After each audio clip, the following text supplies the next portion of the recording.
বলে নারায়ণ দর্শন লাভ করা তো ইমান সহজ নহয় বলে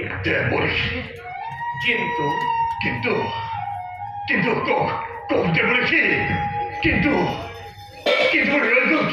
কিন্তু নারায়ণ দর্শনের আছে কি উপায় বলে উপায় আছে কিভাবে পাম মই দেব নারায়ণের শরণ দর্শন নারায়ণ অধৈর্য নহব বলে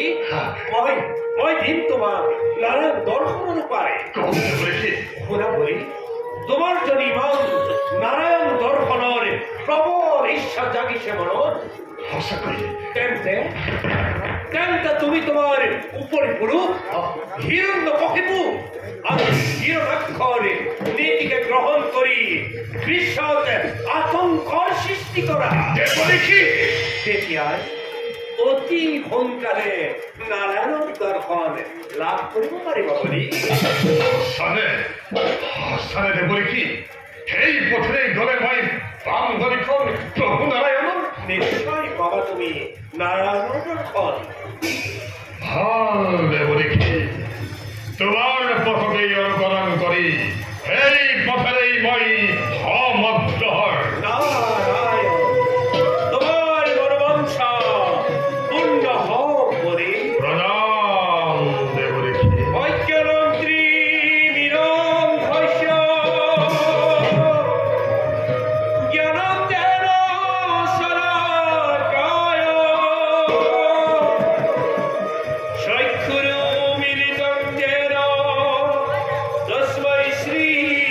গুৰুৱে নমঃ তস্मै শ্ৰী গুৰুৱে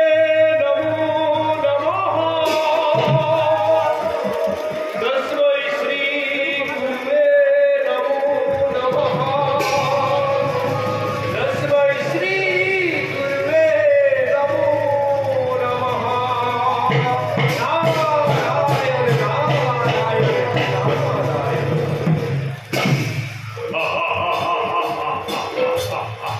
নাৰায়ণ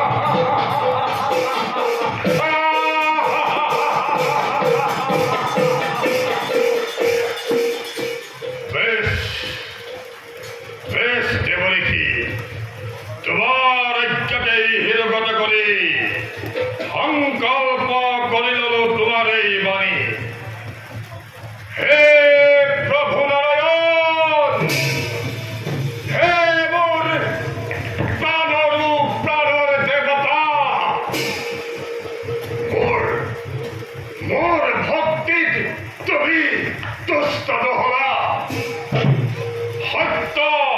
অহিংস প্ৰেমেৰে নোৱাৰিও গলাব হৃদয় তোমাৰ সেয়েহে প্ৰভু দৈত্য নীতি কৰিগ্ৰহণ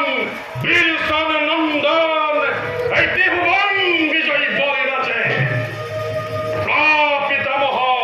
হিৰণ্যকশিপু হিৰণ্যাক্ষৰ পথকেই ধৰি অৱলম্বন বিশ্বজুৰি সমগ্ৰ বিশ্বজুৰি আতংকৰ কৰি মোহনা নমায়নে প্ৰভু তোমাক গৰম ধামৰ পৰা আজি হৃদয়ৰ পাতি স্তৰে স্তৰে পাতি ধাৱনিতে লিখি ললো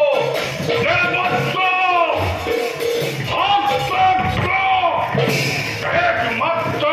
পণ মোৰ জীৱনৰ উদ্দেশ্য মাথো নাৰায়ণ দৰ্শন তাৰেই বাবে প্ৰথমেই চৰম অভিযান দেৱৰ বিপক্ষে কৰিছো সংকল্প